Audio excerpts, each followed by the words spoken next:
오늘 우리에게 주신 하나님의 말씀 갈라디아서 4장 12절로 20절까지 말씀입니다. 갈라디아서 4장 12절에서 20절까지 말씀입니다.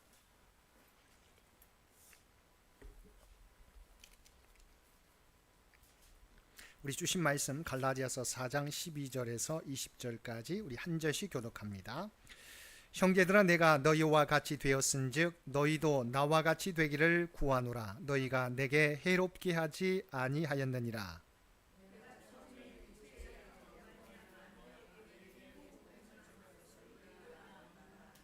너희를 시험하는 것이 내 육체에 있으되 이것을 너희가 업신여기지도 아니하며 버리지도 아니하고 오직 나를 하나님의 천사와 같이 또는 그리스도 예수와 같이 영접하였도다.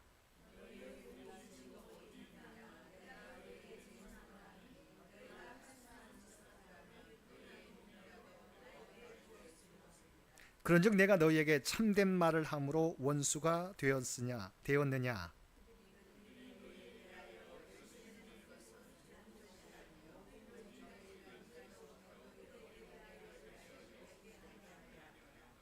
좋은 일에 대하여 열심으로 사모함을 받음은 내가 너희를 대하였을 때뿐 아니라 언제든지 좋으니라.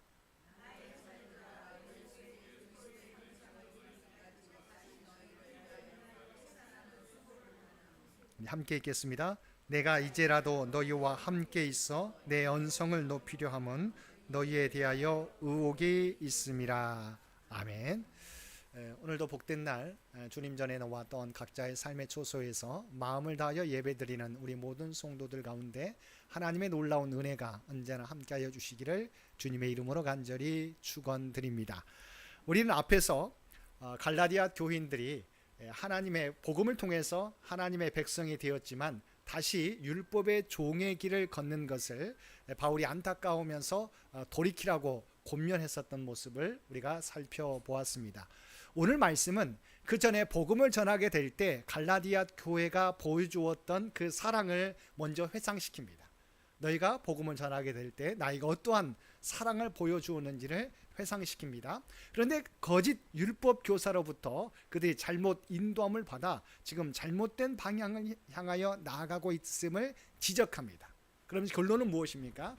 다시 바른 길로 복음으로 돌아오라고 우리가 권면해 주고 있는 내용이죠. 그래서 오늘 말씀은 제 1차 전도 여행 때 보여주었던 갈라디아 교회의 교인들의 사랑의 모습을 회상시켜 줍니다. 자, 먼저 우리 갈라디아서 4장 12절 말씀 보겠습니다. 갈라디아서 4장 12절. 형제들아, 내가 너희와 같이 되었은즉 너희도 나와 같이 되기를 구하노라. 너희가 내게 해롭게 하지 아니하였느니라. 자, 처음에 복음을 전하게 될 때 먼저 바울이 갈라디아 교회에게 어떻게 다가가는지를 이야기합니다. 여기서 중요한 부분은 뭐예요? 형제들아, 내가 너희와 같이 되었은즉. 자, 갈라디아 교회는 우리가 알고 있는 것처럼 소아시아 지역입니다. 그러니까 이 팔레스타인 지역을 뛰어넘는 것이죠. 그래서 그들은 소아시아의 문화에, 헬라 문화에 젖어 있었습니다. 이방신도 많았고요. 세상을 쫓아 살아가는 사람들이었습니다. 그러니까 율법에 대해서 잘 알지 못하는 사람들이었습니다. 그때 뭐라고 이야기합니까? 형제들아, 내가 너희와 같이 되었은즉. 복음을 전하게 될 때 율법을 강조하지 않고 그리스도의 십자가 은혜만을 강조했어요. 그러면서 그들이 먹는 음식도 함께 먹게 되었다고 하는 것이 있죠. 그래서 여기서 제가 PPT에 보시기 바랍니다. 내가 너희와 같이 되었다. 이 말은 바울이 유대인이었으나 복음의 진리를 위해서 이방인과 같이 되었다. 그러니까 이방인이 먹는 음식도 먹었어요. 왜냐하면 바울은 그 모든 것에서 자유로웠기 때문이지요. 율법에 상관없이 복음이 중요하기 때문에 복음을 위하여 이방인과 같이 되었다. 다시 말하면 율법에 있어서 이방인이 된 것처럼 생활했다는 것이죠. 무엇 때문에요? 복음을 전하기 위해서. 그래서 내가 너희와 같이 되었은즉, 바로 당시에 갈라디아 교회 사람들은 율법에서 멀어져 있었잖아요. 율법을 알지 못했잖아요. 복음을 위해서 내가 율법 없는 사람같이 되었다. 그래서 너희도 나와 같이 되기를 원한다고 이야기하고 있어요. 자, 여기서 중요한 부분들은 이제 갈라디아 교인들도 자신들처럼 복음을 위해서 자기가 율법에 있어서 이방인 된 것과 같이 복음을 위해서 바로 복음의 믿음을 지켜라, 복음의 자유를 지키라고 이야기하고 있는 것이지요. 율법을 떠나서 믿음 안에서 자유함을 누리라고 이야기하고 있어요. 먼저 내가 너희에게 어떻게 다가가느냐, 너희 율법을 알지 못했을 때 바로 내가 너희와 같이 생활하지 않았느냐, 전혀 거리낌 없이 내가 율법에 있어서 이방인과 같이 행하지 않았느냐, 이제 너희도 나와 같이 행하라고 이야기하고 있는 것이죠. 다시 말하면 율법을 떠나 바로 복음 안에서, 믿음 안에서 자유함을 누리라고 이야기하고 있습니다. 그래서 중요한 말씀 고린도전서 9장 21절이에요. 마찬가지죠. 우리가 바울의 서신은 대부분이 헬라 지역에 살았던 고린도 지역, 그 다음에 소아시아 지역에 살았던 교우들에게 보낸 편지이기 때문에 바울이 어떻게 그들을 대했는지 이야기하게 됩니다. 고린도전서 9장 21절 말씀도 이것과 해당되는 말씀입니다. 함께 읽겠습니다. 율법 없는 자에게는 율법 없는 자와 같이 된 것은 율법 없는 자들을 얻고자 함이라. 아멘. 바울이 그러했어요. 율법을 알지 못하는 자들에게 율법을 강요하지 않았어요. 왜냐하면 복음이 중요하기 때문에. 그래서 율법 없는 자에게 율법 없는 자와 같이, 율법을 모르는 자와 같이 그들이 먹는 음식도 함께 먹으면서 그렇게 된 것은 뭐예요? 율법 없는 사람들을 구원시키기 위해서, 바로 그들을, 율법 없는 자들을 얻고자 하기 위해서 그렇게 생활했다는 것이죠. 그러니까 이제 너희도, 갈라디아 교회 성도들도 복음의 진리를 따라 믿음을 지키라, 이 복음의 말씀을 지키라고 권면하고 있어요. 그러니까 바울은 자기가 최초의 1차 전도 여행 때 갈라디아 지역에 복음을 전하게 될 때 그곳에서 보여주었던 모습을 너희가 잊지 말고 그대로 지켜라. 그러면서 갈라디아 교회가 보여주었던 사랑을 회상시킵니다. 자, 1절 하반절에 뭐라고 나와 있어요? 너희가 내게 해롭게 하지 아니하였다. 자, 1차 전도 여행 시 갈라디아 교인들은 바울에게 호의적 태도를 보여주었다는 거죠.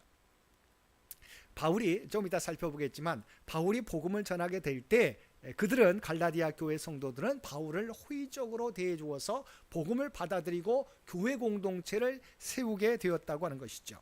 그런데 지금은 어떤 모습으로 변화되었어요? 그러나 지금은 바로 갈라디아 교인들의 태도가 과거의 모습, 복음을 전할 때의 모습과는 전혀 다른 모습으로 변화되었다고 하는 것입니다. 자, 최초의 복음을 전하게 될 때 갈라디아 교회의 모습에 대해서 설명해 주고 있는데요. 자, 바울에게는 우리가 잘 알고 있는 육체 질병이 있었죠. 이질이라고도 하고 간질이라고도 하는 모습이었는데, 자, 육체의 연약함이 있었지만 복음을 전하는데 걸림돌이 되지 않았다는 거죠.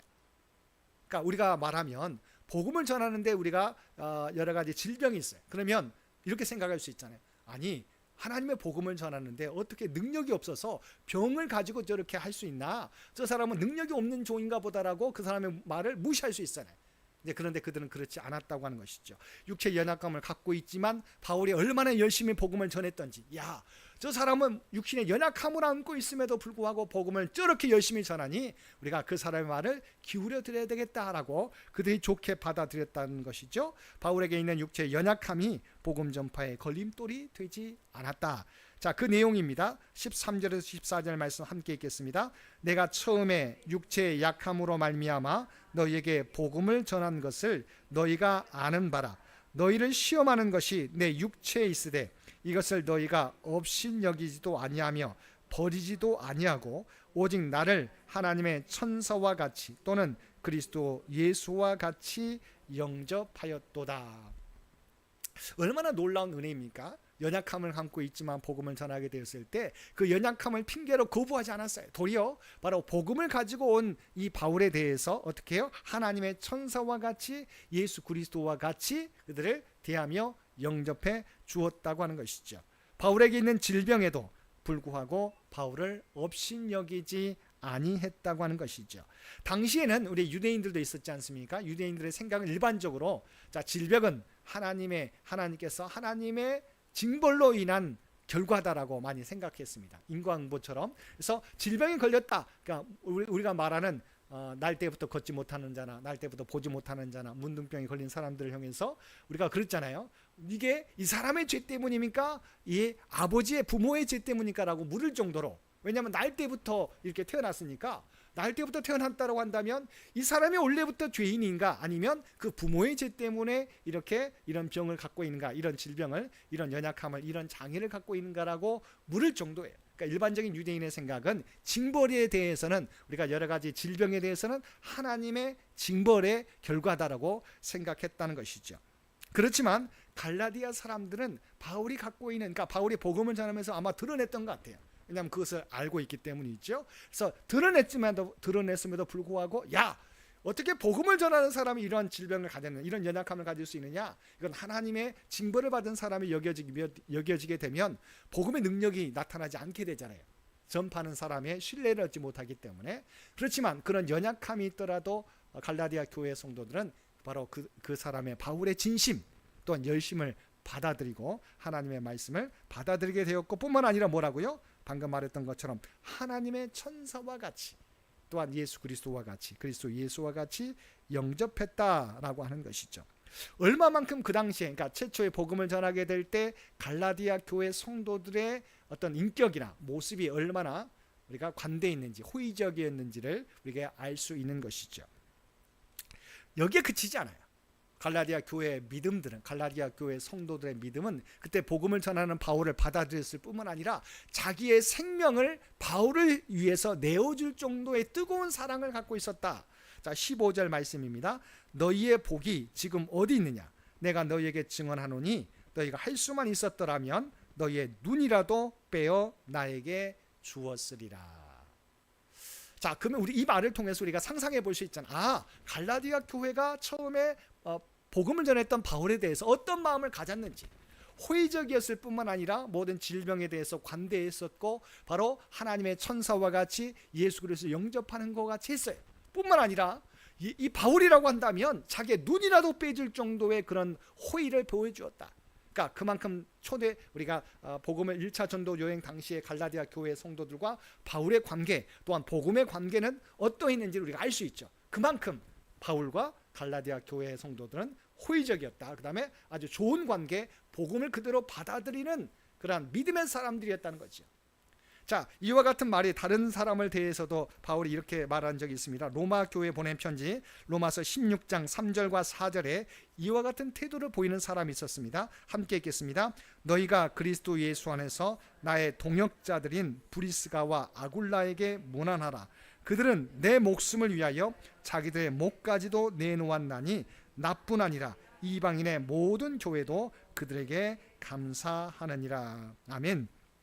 우리가 잘 알고 있는 브리스길라라고도 하는 브리스가와 아굴라 부부가 그만큼 바울에게 자기의 목숨을 내어줄 정도로 보여주었던 그러한 신앙의 열심을 가지고 있었다는 거예요. 그들과 같이, 브리스가와 아굴라와 같이 바로 갈라디아 교회 성도들도 바울이라면 자기의 눈이라도 빼줄 정도로 얼마만큼 헌신하고 봉사하고 정말 바울을 잘 섬겼는지를 알 수 있겠죠. 사실은 초대교회가 이렇게 부흥할 수 있었던 것은 복음을 믿고 그들이 이와 같이 목숨과 자기의 것을 모두 다 헌신할 정도. 그래서 우리가 초대교회 보게 되면 자기의 것을 내놓고 함께 나누는 믿음의 공동체였다는 것을 알 수 있는 것이죠. 그래서 그만큼 갈라디아 교회가 뜨거웠다. 바울을 위해서 바울과의 관계가 좋았고 복음을 온전히 받아들이는 그런 상태에 있었다고 하는 것이죠. 자, 그런데 이와 같은 사랑을 보여주었던, 호의를 보여주었던 갈라디아 교회 성도들이 바뀌어졌어요. 이전과는 전혀 다른 모습으로 변화되었어요. 자, 그 모습을 봅니다. 자, 그런데 지금은 복음을 전하는데, 복음을 계속해서 전하는데 바울과 갈라디아 교회 성도들이 온수가 되었어요. 무엇 때문이에요? 좀 이따 살펴보겠습니다. 16절. 그런즉 내가 너희에게 참된 말을 함으로 복음에 대해서 이야기하는데 왜 온수가 되었느냐? 왜냐하면 율법주의자들이 와서 이 복음 갖고는 안 된다. 율법을 지켜야 된다. 할례를 받아야 되고, 또한 11조도 해야, 우리가 할례를 받고 율법 조항들을 지켜야 된다. 그러니까 이 율법주의자들이 오니까 이전에 받았던 복음에 대해서 예수 그리스도만 믿으면 된다고 했는데 그것이 아니고 또 추가로 할례와 또 율법을 지켜야 된다고 하니까 이제 바울이 이제 우리가 사라진 거예요. 바울에 대한 영향력이 사라지게 됐어요. 그러니까 이렇게 말합니다. 그런즉 내가 너희에게 참된 말을, 복음에 대해서 내가 알려주었는데 왜 너희는 이제는 이전과는 전혀 다르게 180도 전혀 다르게 나를 온수와 같이 생각하느냐? 이제 거짓 교사들이 이것만 안 된다. 왜냐하면 잘못하면 복음만 믿게 되면, 예수님만 믿게 되면 율법, 하나님이 주신, 모세에게 주신 그 율법과 율법을 어기게 된다라고 공격하게 되니까, 가르치게 되니까 이제 반대로 바울을 멀리하게 되었고 원수와 같이 생각하게 되었다고 하는 것이죠. 그러면서 바울이 이제 율법 교사와 자신의 모습을 비교해서 알려주게 됩니다. 자, 4장 17절 말씀입니다. 그들이, 이제 율법 교사들이 너희에게 대하여 열심 내는 것은 좋은 뜻이 아니요 오직 너희를 이간시켜서 너희로 그들에게 대하여 열심을 내게 하려 함이라. 자, 율법 교사들은 이들이 열심히 가르칩니다. 율법에 대해서 가르칩니다. 이렇게 해야 너희가 구원을 받는다고 이야기하게 됩니다. 그러니까 이들은 순진하니까 그 말을 그대로 믿어요. 그런데 바울이 이야기하죠. 이것은 진정으로 예수님에게 우리를 인도하는 것이 아니다. 바로 너희에게 열심을 이렇게 보여주는 것은 자기들을 따르게 하기 위한 목적에서다라고 말하는 것이죠. 좋은 뜻이 아니다. 이것은 그리스도를 드러내는 것이 아니라, 이들도 율법 교사들도 말합니다. 예수 믿는 것 좋습니다. 그러니까 예수 믿는 것 부정하지 않아요. 그런데 거기에 덧붙여서 이야기하는 거죠. 율법을 지켜야 됩니다. 왜냐하면 율법은 이미 하나님이 직접 모세에게 십계명을 비롯한 율법을 주었기 때문에 율법을 지켜야 구원을 얻게 됩니다라고 예수 믿는 것 플러스 율법을 강조하는 것이죠. 그래서 갈라디아 교회 성도들이 그러나 보다라고 우리가 이끌게 되었다는 것이죠. 그런데 중요한 것은 이들이 좋은 뜻이 아니요 너희를 이간시켜서 너희로 그들에 대해서 예수님을 따르는 제자가 아니라 바로 율법 교사들을 따르는 제자로 삼고자 했다는 것이죠. 근데 바울은 어떻습니까? 18절 말씀입니다. 좋은 일에 대하여 열심으로 사모함을 받음은 내가 너희를 대하였을 때뿐 아니라 언제든지 좋으니라. 그러나 나는 오직 나를 드러내지 않고 내가 예수 그리스도를 전하지 않았느냐. 너희가 나를 하나님의 천사와 같이 그리스도를 영접하는 것 같이 했지만 나는 나를 드러내지 않았지 않았냐. 오직 예수 그리스도만 높이지 않았느냐라고 이야기하는 것이죠. 그래서 거짓 교사들의 목적, 그들 열심히 있지만 그들의 목적은 자신들을 따르게 하는, 너희를 자신들의 제자로 삼고자 했었지만 나는 오직 예수님을 드러내는 좋은 뜻인 것을 비교해서 이야기하게 됩니다. 덧붙여서 자신이 왜 그들과 다른지를 이야기해 줍니다. 4장 19절 말씀 우리 함께 읽겠습니다. 나의 자녀들아 너희 속에 그리스도의 형상을 이루기까지 다시 너희를 위하여 해산하는 수고를 하노니. 아멘. 자, 복음을 전했을 뿐만 아니라 이제 나는 너희를 다시 너희를 그리스도의 형상을 이루기까지 내가 너희를 위하여 해산하는 수고를 한다. 복음을 전하는 것으로 이제 그들이 복음의 자녀가 되었잖아요. 그걸 끝나는 게 아니에요. 그들이 장성한 분량까지 그리스도의 형상을 이루기까지 자라가게 하기 위해서 나는 내가 다시 한번 해산의 고통을 내가 감수하겠노라고 이야기하는 것입니다. 여러분, 진정한 복음 전도가 무엇일까요? 믿게 하는 것. 예수님을 믿게 하는 가장 중요한 것이죠. 왜냐하면 그들의 발걸음을 주님께로 인도하는 것, 복음에 대해서, 복음의 기쁜 소식에 대해서 전달하는 것 첫 번째입니다. 먼저 입을 열어서 복음을 전하는 것 너무 중요하죠. 근데 그것에 그치면 안 돼요. 그들이 예수 그리스도를 믿을 뿐만 아니라 그리스도의 장성한 분량까지, 오늘 말씀에 보면 그리스도의 형상을 이루기까지, 그러니까 그리스도를 닮아가기까지, 그래서 형상을 이루기까지, 그리스도를 닮아가기까지 인도하는 것이 복음 전도자의 역할이에요. 그래서 제가 진정한 복음 전도에서 PPT에 제가 적어놨습니다. 함께 읽겠습니다. 한 사람을 예수 믿기만 만드는 것에서 끝나는 것이 아니라 그 사람 생활의 전 영역에서 그리스도의 형상을 이루는 것, 그리스도의 모습을 닮아가도록 이끄는 것, 바로 이것이 복음 전도자의 역할이에요. 그러니까 이제 성탄절 얼마 남지 않았습니까? 또한 다시 오실 주님을 기다리는 우리의 기다리는 성도의 자세는 바로 주님을 증거하는 것이고, 증거된 사람에게, 복음을 믿었던 사람에게 그리스도의 형상을 이루기까지, 그리스도의 모습을 닮아가기까지 그들을 가르치는 거죠. 그러기 위해서는 우리가 본이 되어야 돼요. 사실은 말로서 가르치는 거 중요하지만 우리의 삶으로 보여주는 것이 너무도 중요해요. 왜냐하면 말로서는 잊어버려요. 왜냐하면 그 말에는 아까 말했던 진실도 또한 어떤 다른 목적도 있을 수 있기 때문에. 그런데 그의 삶의 모습을 보면 우리가 쉽게 그 사람의 진실을 알 수 있지 않습니까? 그래서 진정한 복음 전도는 한 사람을 예수 믿게 하는 것도 중요하지만 삶의 전 영역에서 예수님의 형상을 이루도록, 예수님의 모습을 닮아가도록 이끄는 것이 너무도 중요하다. 주님이 우리를 구원하신 것도 마찬가지예요.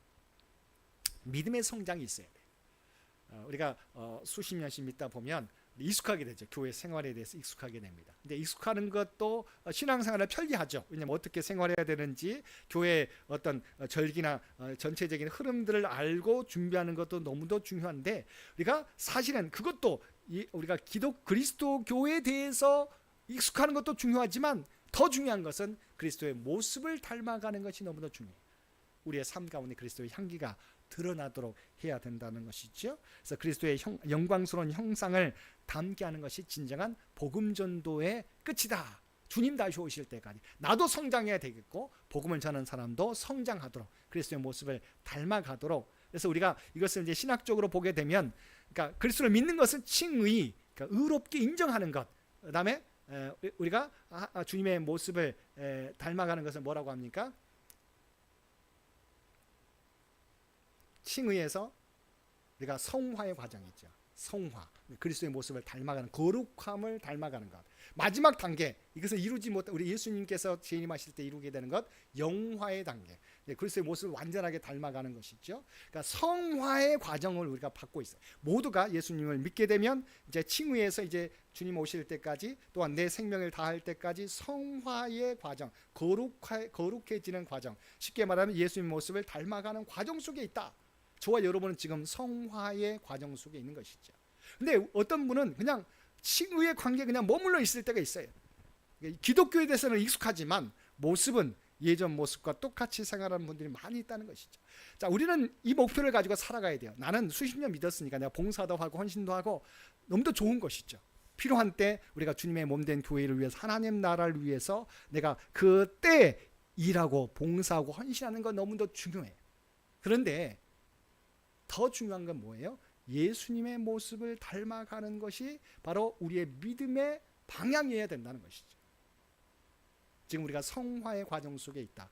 어떤 사람 1에서 100까지 생각한다면 우리가 어느 정도의 수준을 받고 있는지, 물론 우리가 부족할 수 있어요. 어떤 사람은 빠르게 변화되는 사람도 있지만 어쨌든 점진적으로 변화되는 사람도 있어요. 그러니까 그건 중요하지 않습니다. 왜냐하면 우리가 정말 그 목표를 가지고 살아가야 돼요. 그렇지 못하면 우리가 그냥 신앙생활이 무엇인지 우리가 모르고 그냥 시간만 보낼 때가 있어요. 구원은 받았으니까. 근데 우리가 성화의 과정, 주님의 모습을 닮아가는 것이 주님 오실 때까지 우리의 모습이어야 된다라고 하는 부분도 잊지 마시기 바랍니다. 그래서 늘 끊임없이 내가 주님의 모습을 닮아가는 신앙생활이어야 된다. 이 목표를 가지면요, 우리가 그러니까 목표가 분명히 정해지면 그것을 향해서 나아가게 돼요. 그렇지 못하면, 목표가 정해지지 않으면 어떤 때는 상황에 따라서 뜨거워졌다가도 어떤 상황에서는 우리가 낙심될 때가 있는 것이죠.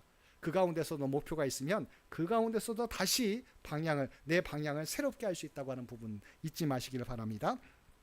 이제 마지막입니다. 이렇게 과거의 모습을 회상했던 바울은 지금의 모습을 보면서 이제 내가 너희들에게 좀 더 내가 언성을 높여서 너희에게 내가 책망하려고 한다, 방향을 제시하려고 한다 라고 이야기하게 됩니다. 마지막 20절 말씀 함께 읽겠습니다. 내가 이제라도 너희와 함께 있어 내 언성을 높이려 함은 너희에 대하여 의혹이 있음이라. 아멘. 지금 갈라디아서는 1차 전도행 이후에 갈라디아 교회에서의 소식들, 율법 교사들이 와서 율법주의자들이 복음 외에 율법을 가르치고 있어서 갈라디아 교회 사람들이 바울에 대해서 온수와 같이 생각하고 있다는 소식을 듣고 보낸 편지가 갈라디아 서예요. 이게 서신이죠.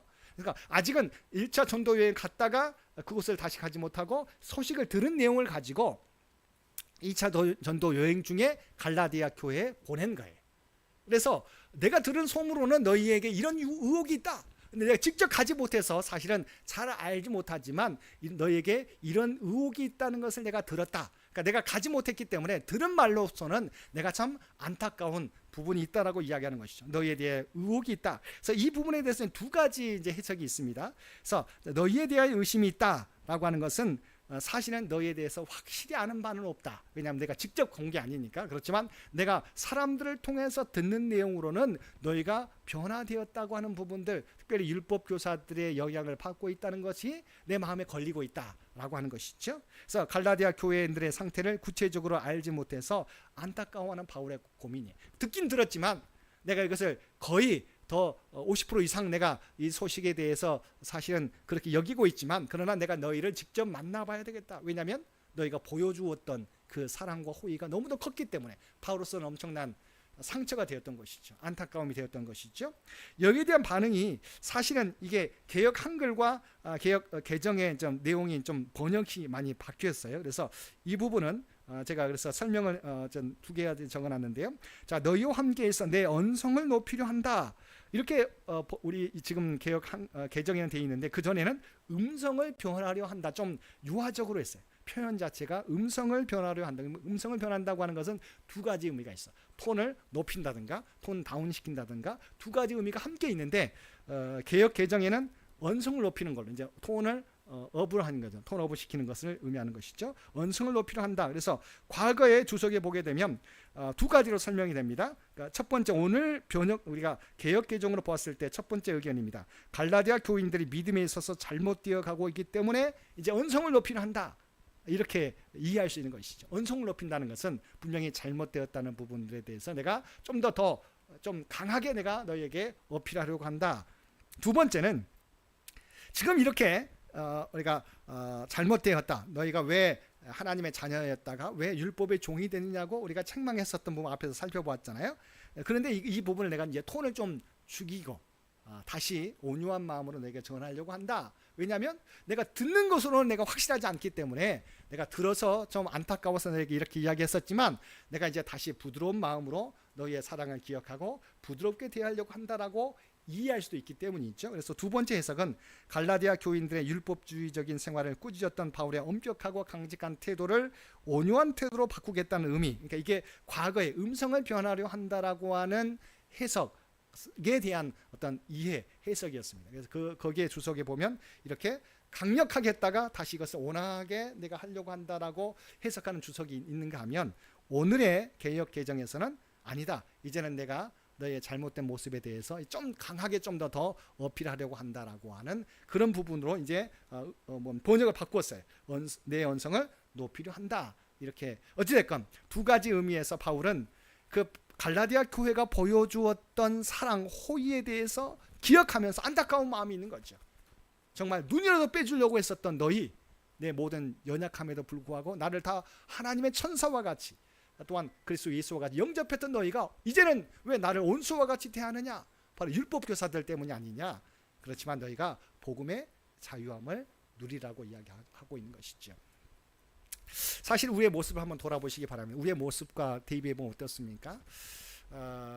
우리가 받았던 은혜가 너무도 큰데 그 은혜에 대해서 정말 여러분이 첫사랑, 그러니까 우리가 첫사랑을 기억하라고 이야기하지 않습니까? 하나님과의 첫사랑. 내가 예수님을 믿고 내가 하나님에 대해서 어떠한 정말 뜨겁게 반응했었던 그 모습. 물론 지금은 시간이 지나면서도 성숙해진 면은 있죠. 그렇지만 때로는 그 뜨거움의 부분들이 많이 다시 잃어버린 게 아닌가 생각될 때가 있지 않습니까? 정말 순수했던 그 모습을 우리가 다시 한번 회상하면서 다시 한번 내 목표, 믿는 것으로 구원받는 것으로 끝나는 것이 아니라 그리스도의 장성한 분량까지 자라가야 된다라고 하는 부분들을 잊지 마시고, 또한 내가 주님 다시 오실 때까지 이 복음을 알지 못하는 자에게, 또 낙심한 자에게, 시험하는 자들, 시험 받은 자에게 또한 전하며 살아가실 수 있는 저와 여러분 모두가 되시기를 주님의 이름으로 간절히 축원드립니다. 함께 기도드리겠습니다.